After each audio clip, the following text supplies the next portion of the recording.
listening to the Two Guys Talking Podcast Network.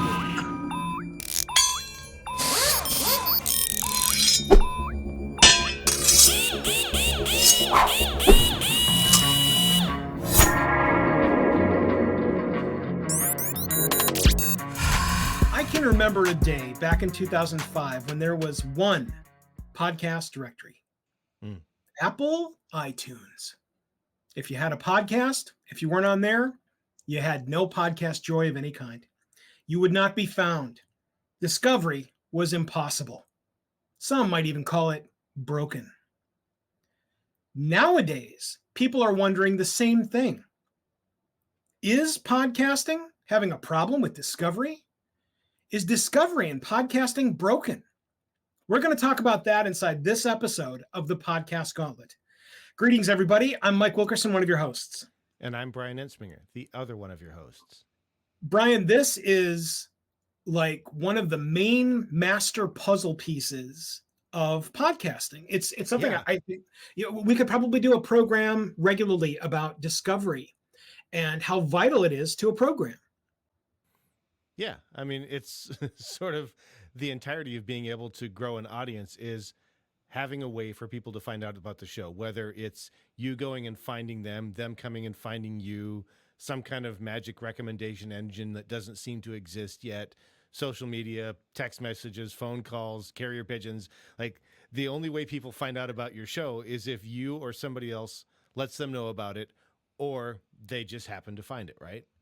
Yeah, without question. And this is what it all comes down to, doesn't it? It's for those of you that are in your mind's eye right now, especially as a podcast listener, think back to the programs that you like to listen to, no matter who it is, whether it's someone in the giant, huge names that all of us know, down to somebody that nobody knows anything about, but it's a program that you are dedicated to and listen to and or watch all the time. How did you find them? Have you ever told anybody that?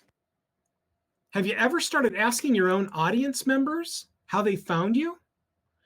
And I'm not talking about asking members of your listenership 15 questions and that happens to be one of them. I'm talking about that.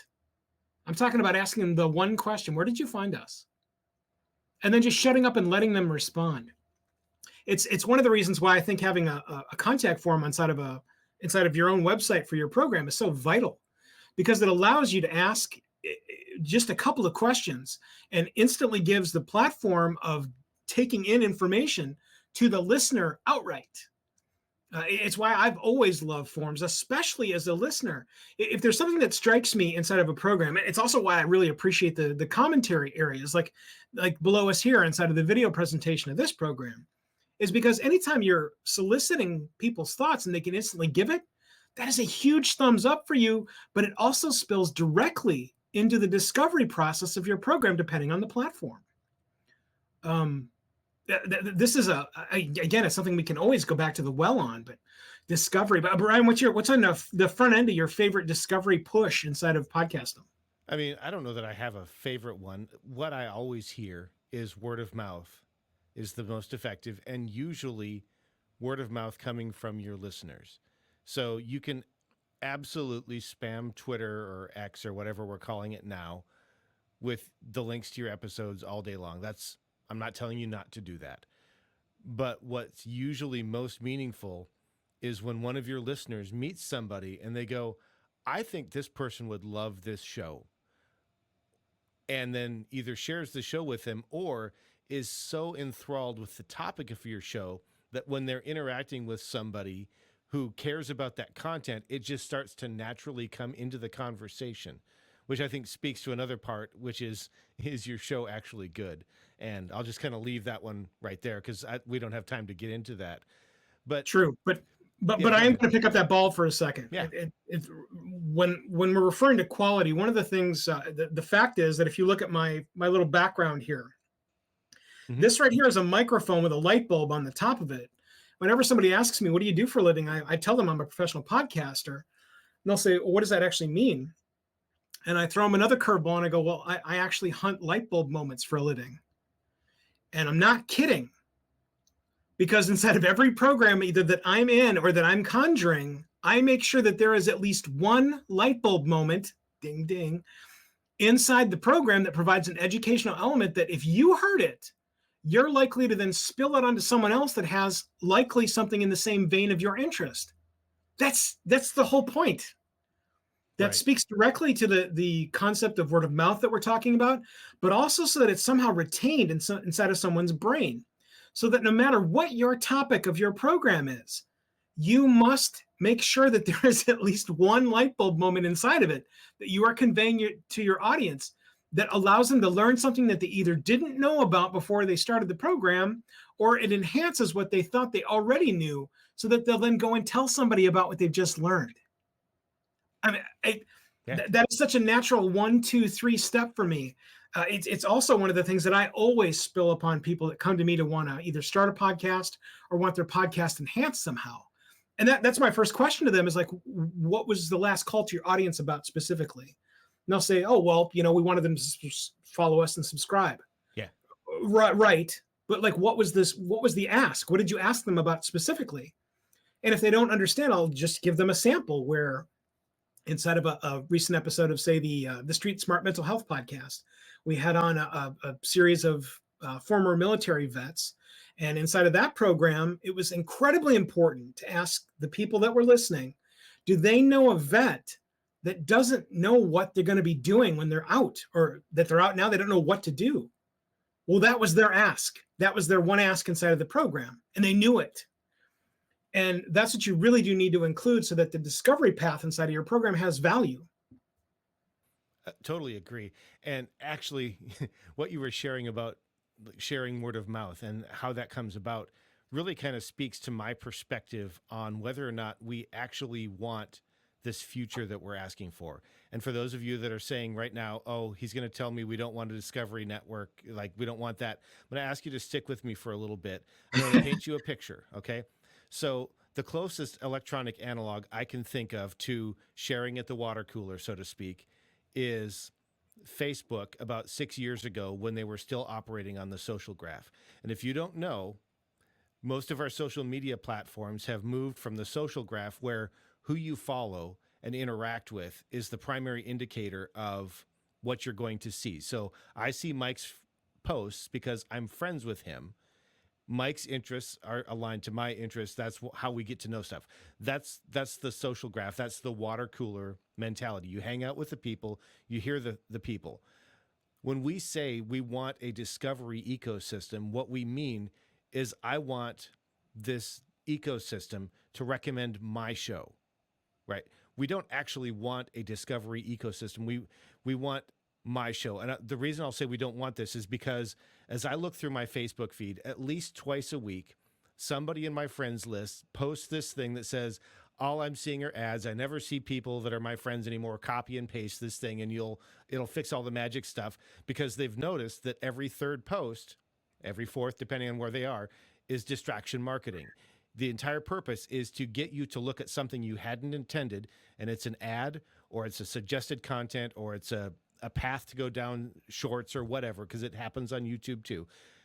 That's the ecosystem. And the danger in that system isn't that somebody won't find your show, because it actually improves the probability that somebody will find your show, but it diminishes the probability that they'll see new episodes when you publish them, because if they go to see your show, even if they've subscribed to your show, it's very possible that the first or the second or the third thing that they see is going to be something designed specifically to take them off task, so they spend more time in the distraction ecosystem. Maybe that's the future you want in podcasting. That's not the future I want in podcasting, because I want to go listen to my friends talk about things I care about. I don't want to head out to listen to one of Mike's shows or Podcasting 2.0 or Dave Jackson's show or any of the other shows that I love and never get there, because I was like, it's like walking into the kitchen to grab a glass of water and walking out with something else that you never intended to get, and then hours later realizing you're still thirsty because you never got the thing. I'll stop right there, but I would just challenge you to think about this and think, is this really the future that I want to be part of, where I'm having to constantly feed the system that is designed specifically to distract people away from my content, so that the slot machine of content can control what they see rather than what they've chosen to see. Yeah. There's a component of this that I want to make sure we also hit on, and it's the concept of whenever someone says, man, how am I going to grow my program? There are a variety of things that come out inside of both the Facebook social media feeds and all the groups that we're in. There's this fountain of information and ideas that comes out, and I love it. It's great. It's especially great for a program like the Podcast Gauntlet, because now you and I now have 30 other things that we can talk about. So that's awesome. Yeah. However, what I always tell people, this is my number one tack, and I know it's what I know my customers don't like me telling them. It's just shut up and build library. That doesn't mean that I want you to make crap library entries. It means you need to have library. You have to have content. And so somewhere between the leaning on the worry pillar of, oh my God, what am I going to do to get traction? And now I'm going to waste time trying to figure out what else or other tool I can somehow throw into my mechanism to make something more appear inside of discovery, or leaning in the other direction and just going to go make more content so that you can continue to have the tires and wheels and mechana that you have on your program already continue to work for you. I'm always going to tell you to lean in that direction of making content, because again, if there's value inside of your content, the more content that you make means that you have more value, and more people are going to push more value to more people. Those things are always going to be solid, unless there is an X factor inside of whatever platform or avenue in which you're trying to push, which is a huge aspect of today's content creation, but also the content marketing. Now, this episode isn't digging into any of that. In fact, there's a couple of guests I know I'd want to make sure we've got on a program that delves into that. So we will delve into that. But remember, discovery is far more than just having a tool and pushing a button and watching magic happen. You have to have more thought, but more importantly, you've got to have more library so that you can push it out to more people. Brian, any last thoughts on discovery and podcasting, and is it dead? You know, I want to go back and say, I hear the desire for discovery. I don't think that's actually the future we want. I think it's the future we've been told that we want by the companies that want to control the content because they make their money through advertising. No question. And that's something else that is, so we do have a couple of specific statistics, numbers-based things that we have inside of the cauldron of Podcast Gauntlet that we'll be sure to serve up for you guys soon. Man, that's a huge one. The faster that the traditional radio markets and the podcast market somehow become this blend of soup, I don't like that at all, because it's not how it was originally intended. It's overlaying, it's putting an overlay across something that was never meant to have that same style overlay on it. And we'll save that for another episode of the Podcast Gauntlet. Really, what we're going to do now is we're going to ask you what you guys think. Is discovery inside of podcasting dead? You know, tell us what you think by going over to our website. That's podcastgauntlet.com. Fill out the quick web form, answer just a couple of questions that we've got there for you, and tell us what you think so we can share your details and perspective inside of a future episode of the Podcast Gauntlet. Until next time, I'm Mike Wilkerson, one of your hosts. And I'm Bryan Entzminger, the other one of your hosts that you're probably going to want to burn at the stake today. Thanks for listening. Thanks for throwing down, rising, and shining inside of podcasting.